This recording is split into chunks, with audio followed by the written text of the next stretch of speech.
Annabel, her mother, Mrs. Eze, called from the kitchen. You are going to be late for school. Hurry up.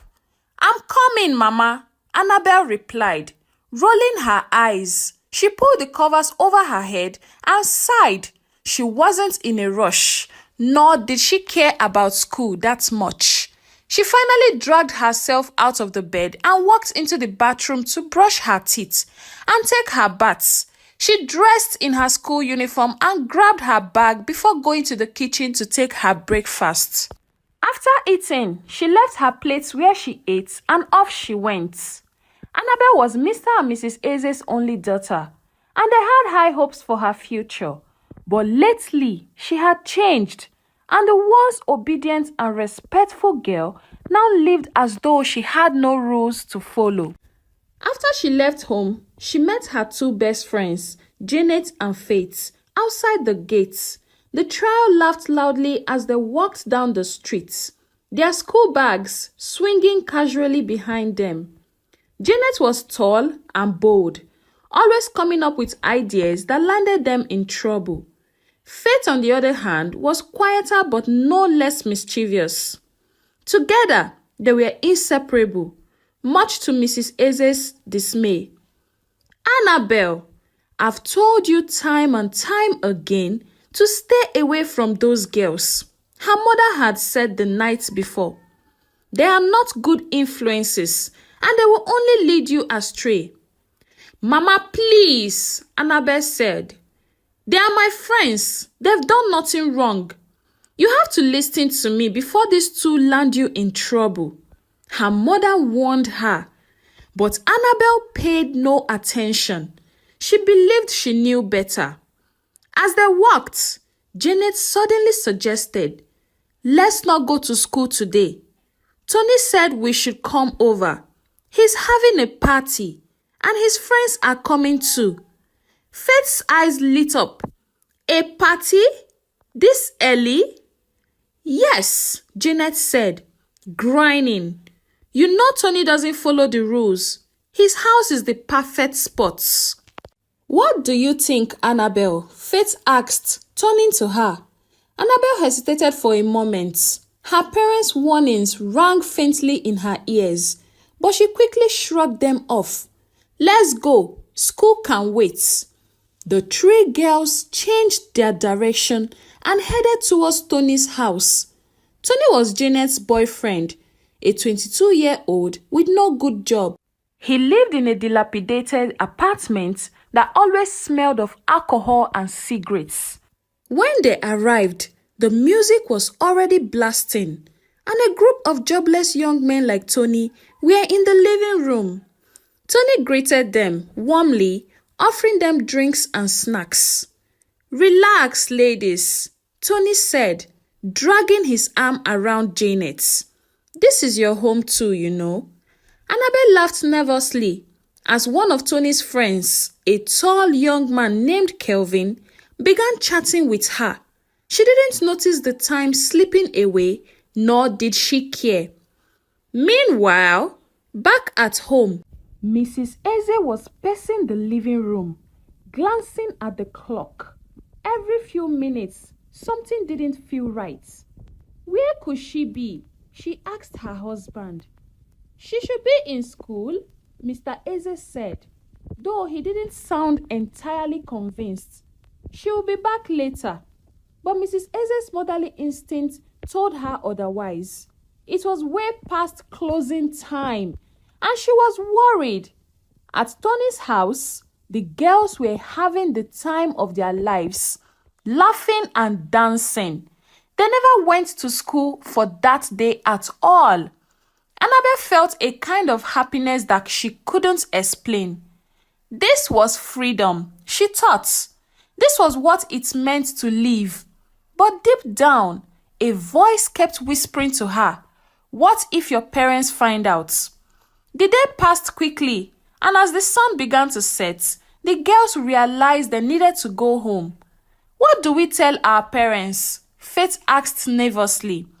We will say we had extra classes, of course, Janet suggested. Annabel nodded, but her heart raced. She didn't know how long she could keep lying. As they walked home, Annabel couldn't shake the feeling that her parents would deal with her this time. Annabel tiptoed into the house that evening, her heart pounding as she imagined her mother's reaction. But her efforts to sneak in unnoticed were futile. Mrs. Eze was waiting in the living room, her arms crossed and a stern expression on her face. She had been looking for Annabel all over the place. "Where have you been?" she demanded an answer. Annabel froze. "We had extra classes," she lied, avoiding her mother's piercing gaze. "Extra classes?" Mrs. Eze repeated, her voice rising. "Do you think I'm a fool? Your school dismissed hours ago." I lost track of time," Annabel stammered, knowing her excuse sounded stupid. Her father walked in from the bedroom, his face grim. "Annabel, this behavior of yours is unacceptable. You are banned from going anywhere for 2 weeks. No going out except for school. And no visitors. Those useless girls you call friends should not step their feet in my house." Annabel's anger fled. "That's not fair, Dad. I'm not a child anymore." "Don't you dare talk back at your father," her mother snapped. "Go to your room before I close my eyes and open them." Foaming, Annabel stormed to her room, slamming the door behind her. She grabbed her phone and texted Janet and Faith, venting her frustrations. Her parents didn't even know that she had a phone.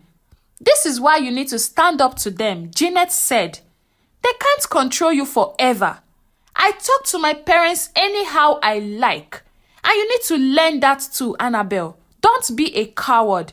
They are just your parents. They have no authority over your life," Janet said to Annabel. Faith chimed in. "Exactly, Annabel. You are 16. They need to respect your decisions." The following morning, Annabel pretended to head to school as usual. She met Janet and Faith at their usual spots. But instead of going to class, they went to Kelvin's house. Kelvin and Annabel had become couples from the party at Tony's place. Kelvin greeted Annabel with a wide smile, pulling her into a hug. "I missed you," he said, making her blush. Kelvin locked the door immediately the girls entered his room. He couldn't wait to get down to business. The days turned into weeks, and Annabel's visit to Kelvin's house became frequent. She skipped school more often, spending her days with him instead. Janet and Faith encouraged her every step of the way, telling her that she deserved to live her life the way she wanted. But at home, her parents were growing more suspicious. Mrs. Eze noticed Annabel's grades dropping and received complaints from her teachers about her frequent absences. One evening, after dinner, her parents confronted her. "Annabel, your school called again today," her father said. "They said you haven't been attending classes regularly. Where have you been going to?" Annabel crossed her arms defiantly. "Why are you always on my case? I'm not a baby." Her mother gasped. "Annabel, we are your parents. It's our duty to guide you. Don't you see the path you are taking is dangerous?" "You just don't understand me," Annabel shouted before storming out of the room. Janet's words echoed in her mind. "You need to stand up to them." Back in her room, she texted Kelvin. "They are at it again. I can't take this anymore." "Don't worry," he replied.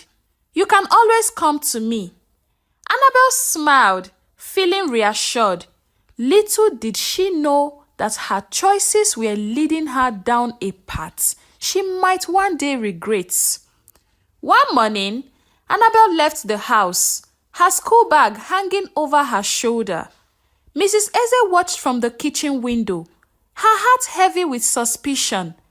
The complaint from Annabel's school and her sudden change in behavior made her worried. She decided she would get to the bottom of it that day. Quietly, Mrs. Eze followed Annabel, maintaining a safe distance. She watched as her daughter met up with Janet and Faith, laughing as if they didn't have a care in the world. Her heart sank when she saw the girls changing direction, heading away from school. Where are they going? Mrs. Eze asked herself, quickening her pace to keep up. After several turns, the girls arrived at a small apartment. Mrs. Eze hid behind a tree and waited. Moments later, a young man opened the door and greeted them warmly. Annabel stepped inside with him, her laughter like a needle piercing her mother's heart. Mrs. Eze's face burned with anger. She marched to the door, her fury growing with every step. Without hesitation, she banged on the door until it swung open. Kelvin stood there, startled. "Ma, who are you?" "Where is my daughter?" Mrs. Eze demanded, pushing past him. Annabel appeared from the living room, her face draining of color when she saw her mother. "Mama, what are you doing here?" "What am I doing here?" Mrs. Eze shouted. "What are you doing here? Is this your school?" Annabel tried to explain, but her mother's patience had run out. She grabbed Annabel by the arm and yanked her towards the door. "You think you can embarrass your father and I?" Mrs. Eze yelled, her voice trembling with rage. "I warned you about this behavior." Kelvin stepped forward, but Mrs. Eze shot him a glare that froze him in place. "Stay out of this," she barked. Annabel's friends hid by the corner of the room. Dragging a humiliated Annabel down the streets, Mrs. Eze ignored her daughter's protest and the stares of passerby. When they got home, she ordered Annabel into the house and slammed the door behind her. "You are grounded indefinitely," Mrs. Eze declared. "No more leaving this house except for school, and I will personally follow you to school and pick you up after school." Annabel said nothing, her face dark with anger. That evening, while her parents were out, Annabel made up her mind. She packed her clothes in a bag, her heart pounding in her chest. "They don't understand me," she muttered. "I'll be happier with Kelvin." She sneaked out of the house and made her way to Kelvin's apartment. When he opened the door, he looked surprised, but pleased.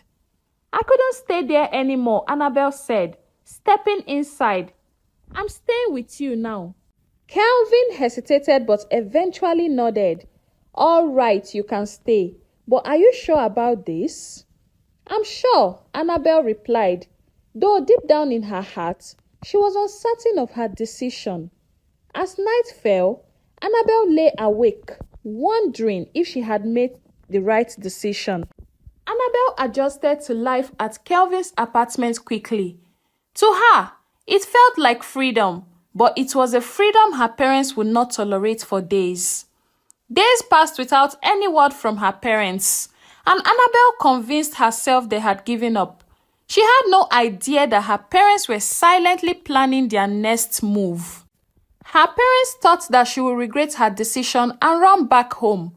But after waiting days and she didn't do that, they decided to take action.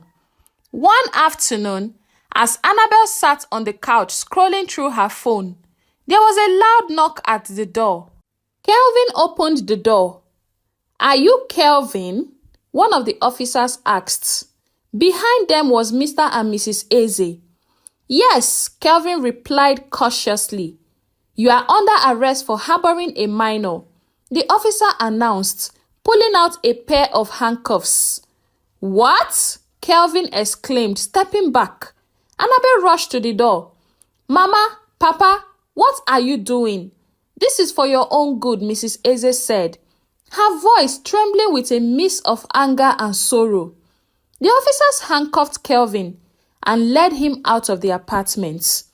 Annabel screamed and tried to follow, but her father blocked her path. "You are coming home with us," he said firmly. "No!" Annabel shouted, tears streaming down her face. "I'm not going anywhere with you." "You don't have a choice," her mother said. "We have let you go too far. This ends now." Despite her protests, Mr. and Mrs. Eze forced Annabel into their car and drove her back home. The journey was tense and silent, except for Annabel's occasional sobs. When they arrived, Annabel stormed into the house, slamming the door to her room. Her parents followed, determined to have a serious talk. "You have embarrassed this family," her father said, his voice heavy with disappointment. "Do you even understand what you've done?" Annabel glared at them. "I love Kelvin. You can't control my life forever." "Love?" Her mother spat. "Is this what you call it? What about your future, Annabel? What about your education?" "I don't care about school," Annabel yelled. Before her parents could respond, Annabel's knees suddenly bucked and she grabbed her stomach. "Annabel!" her mother cried, rushing to her side. Annabel was taken to the hospital, where the doctors confirmed what her parents had feared the most. She was pregnant. Mrs. Eze broke down in tears, clutching her husband's arm. "Our daughter, she's just 16. Mr. Eze looked away, his face etched with pain. When Annabel woke up, her parents sat beside her bed with angry faces and broken hearts. "Do you see what your disobedience has brought you?" her father said, his voice breaking. Annabel turned her face away, unable to meet their eyes. She couldn't believe it herself when the doctor told them that she was pregnant. As the reality of her situation sank in, Annabel began to wonder if she had made the biggest mistake of her life. News of Annabel's pregnancy spread like wildfire through the neighborhood. Whispers followed her wherever she went, and even at the market, women would stop talking as soon as they saw her. But the most painful blow came when Janet and Faith, her closest friends, began to distance themselves from her. Annabel called Janet one afternoon. "Can we sit tomorrow? I want to tell you something," she said, her voice trembling. "I'm busy," Janet replied curtly. "What about next tomorrow?" Annabel pressed, hoping for a different answer. "Look, Annabel," Janet said. Her tone was cold. "I don't think we should be seen together anymore. You've got baggage now." Annabel's heart sank as the line went dead. Faith's silence was even louder. She simply stopped returning Annabel's calls altogether. At home, tension ran high. Mr. and Mrs. Eze couldn't hide their anger. One evening, after a heated argument, her father made a decision.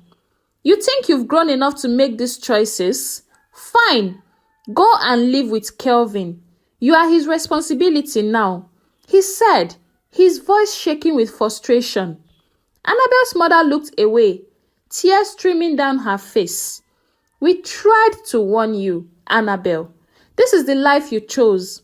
Even though Mrs. Eze didn't want her daughter to go, she couldn't go against her husband's decision. The following day, Annabel found herself standing in front of Kelvin's apartment with her bags and nowhere else to go. Kelvin opened the door. His face was pale. "What are you doing here?" he asked, clearly unprepared for the situation. He was not ready to be a father, so he had been scared since he heard the news of Annabel's pregnancy. Was that why her parents released him from custody? Well, he would have preferred being in detention than having to deal with this. "My parents sent me here," Annabel said quietly. "They said I should stay with you." Kelvin hesitated but eventually stepped aside to let her in. If only Annabel knew what she was walking into. Life with Kelvin was far from what Annabel had imagined. The apartment was cramped and barely furnished. Did she notice that? Kelvin was jobless, and whatever money he had saved from gambling quickly ran out. Annabel, who had been used to her parents' care, found herself cooking, cleaning, and struggling to make ends meet. Days turned into weeks, and the reality of her situation became clearer. Kelvin spent most of his time with his friends, leaving Annabel alone to deal with her pregnancy. "Kelvin, we need food," Annabel said one evening, her voice trembling. "I don't have any money," he replied, shrugging. "Can't you call your parents?" "My parents?" Annabel's voice rose. "They sent me here. I am now your responsibility, not theirs." Kelvin sighed and walked out, leaving Annabel in tears. As the months passed, Annabel began to see the full consequences of her actions. Her once carefree life was now filled with struggle, and the love she thought she had found with Kelvin began to feel like a distant memory. Living with Kelvin became a nightmare for Annabel. His initial indifference turned into open hostility. He would leave the house early and return late, often drunk and irritable. Annabel, heavily pregnant and without support, bore the brunt of his frustration. "Kelvin, we don't even have anything in this house," Annabel said one evening, clutching her growing belly. "That's your problem," Kelvin snapped, sitting on the torn couch. "Figure it out." Tears welled in Annabel's eyes as she watched him light a cigarette. Completely unmoved by her plight, she had not eaten all day, and the little money she had was long gone. Days blurred into nights, and Annabel's hunger became unbearable. She scavenged through the sparse cupboards, finding nothing but a half-empty tin of gari. She poured some into a bowl with water, her hands shaking as she ate the tasteless meal. "This isn't the life I wanted," she whispered to herself, tears streaming down her face. Kelvin's temper worsened as Annabel's due date approached. He would yell at her for the smallest things, often blaming her for their predicaments. "You brought this on yourself," he said one night after a heated argument. "I never asked you to come here." He went as far as beating her up that night, not minding she was almost due for delivery. About a week later, Annabel gave birth to a baby boy in a poorly equipped clinic. The experience was horrible, with no one by her side except a kind midwife. When she returned to Kelvin's apartment with the baby, she hoped things would improve, but they only got worse. Kelvin's neglect turned to outright cruelty. He refused to buy baby supplies or food, leaving Annabel to beg neighbors for help. The baby's cries echoed through the small apartment, a constant reminder of her suffering. One night, as she rocked her baby to sleep, Annabel broke down. "I made the wrong choice," she admitted, her voice trembling. "I should have listened to my parents." The next morning, Annabel packed a small bag. With her baby in her arms, she walked to her parents' house, her heart pounding with fear and shame. When she arrived, she stood outside the gate for several minutes, unsure of what to do. Finally, she knocked. Mrs. Eze opened the door and froze. "Annabel," she whispered, her eyes filling with tears. "Mama, I'm sorry," Annabel said, falling to her knees. "I made a mistake. Please forgive me." Mr. Eze appeared behind his wife, his face stern but his eyes softening as he saw the baby. They both looked horrible. It was obvious that they had been through a lot. "Get up, Annabel," he said quietly. "Come inside." As Annabel stepped into her childhood home, she felt a wave of relief. She knew she had a long road ahead to earn back her parents' trust, but she was ready to start over. Annabel's return to her parents' home was not without its challenges. Though Mr. and Mrs. Eze forgave her, they made it clear that rebuilding trust would take time. They supported her and her baby, ensuring they had food, shelter, and care. "You are our daughter, Annabel," her mother often said, "but this is a lesson you will carry with you forever." Annabel took those words to heart. She devoted herself to caring for her baby, but the memories of her past mistakes haunted her. The news of her friends and classmates graduating from secondary school hit her hard. Janet and Faith posted pictures of their graduation day on social media, smiling in their gowns with their certificates in hand. Annabel sat on her bed, staring at the images on her phone, tears streaming down her face. "This could have been me," she whispered, clutching her baby close. Her friends deceived her. She could have been wise. Her parents encouraged her to return to school, but Annabel was hesitant. The thought of walking back into a classroom filled her with anxiety. What will people say? She asked her mother. "People will always talk," Mrs. Eze replied gently. "But it's better to face them than to let their words define your future." Annabel nodded but couldn't shake her fear.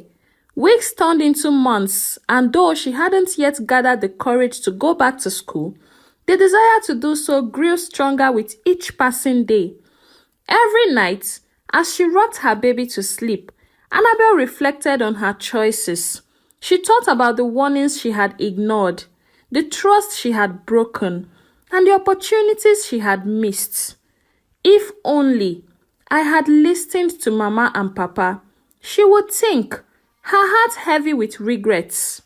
Though the path ahead seemed difficult, Annabel vowed to make a better life for herself and her child. She learned to appreciate her parents' sacrifices and understood the value of their guidance. Her parents became a cautionary tale for others, a reminder that disobedience and poor choices could lead to consequences that would last a lifetime. As though Annabel's journey was far from over, one thing was certain: she would never forget the hard lessons she had learned. And that was how the story of Annabel ended. Thank you so much for listening to my story. My name is Onyi of Onyi Stories and Folktales. And please, if you haven't subscribed to my channel, kindly be a part of my growth. Please click on that subscribe button, turn on the notifications, so when I post more interesting stories and life lesson filled stories like this, you'll be the first to get them. And if you're a returning subscriber, hey, thank you. Thank you so much for always coming back. Thank you for your support. I do not take it for granted. And please, if you haven't watched my other videos, trust me, I have interesting life lesson filled videos that you would love to learn from. Please click on the subscribe button if you haven't. See you in my next video. Bye-bye.